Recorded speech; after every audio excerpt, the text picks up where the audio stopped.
Alrighty, number 1. As a successful teacher, please reflect on what misconceptions future teachers often have about children, learning, motivation, and instruction.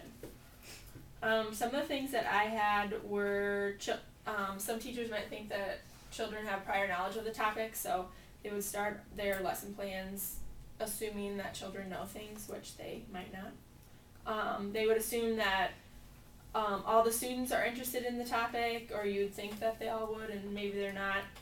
Or that they're all internally motivated and wanting to succeed, and some students may not be like that and don't really care about school or don't want to be there.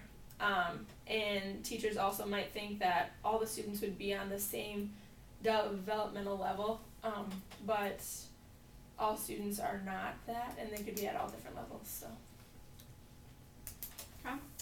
Yeah, I kind of had some of those same things too, but a few of the other things that I added to were like regarding children and like teacher misconceptions. I think that sometimes teachers get like caught up in looking for like what they can try and like fix and help in students, that they don't like appreciate what good things they're seeing and like acknowledge that and like reward and compliment the students for like doing those kinds of good things. And like in return, maybe like some of those bad habits can be fixed like from that. And then also, I said they think things will come easily like once they start to get into the field.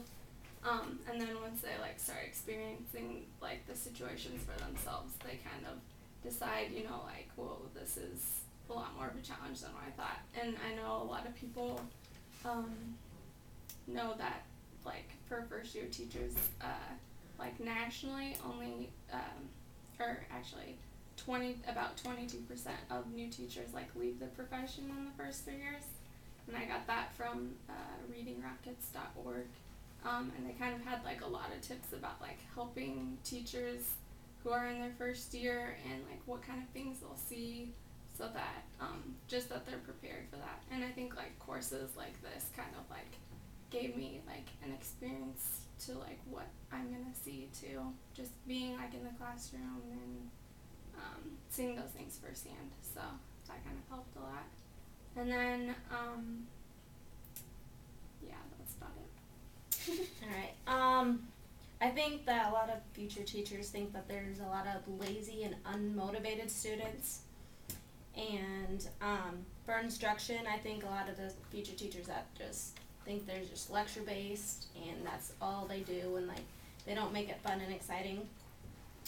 And with all the technology development, I think that teachers feel that all students have that technology savvy skills and knowledge, which all of them don't.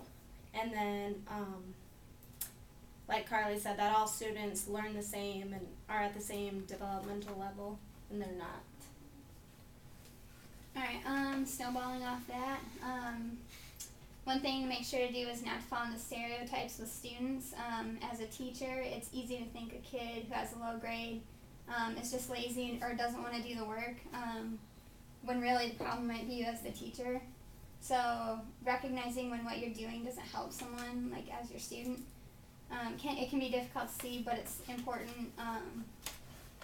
So you have to give your students the right kind of attention. Students are motivated different ways by different things. There's many different theories to explain motivation. So it's difficult to figure out why a student isn't motivated, and a lot of teachers give up on those students and call them lazy. A big part of being a successful teacher is taking time with students. Taking time can refer to reteaching in different ways, or to accommodate for lack of supplies, disabilities, or any type of special situation, or to find a new way to motivate that student. Understanding ways in which each and every one of your students in the classroom learns is vital if you want them to learn anything from you. And I got that from my resource, Lucas and Mladenovic from 2009. Planning activities that appeal to all different kinds of learners is also important, and that's why using Gardner's theory of multiple intelligences in your classroom is important too. You can use that all throughout the year in different lessons. It doesn't have to be all the intelligence at once in every single unit, but you can incorporate that so that everyone gets a chance to improve where they're weaker, but get to work in an area they are stronger in at times too.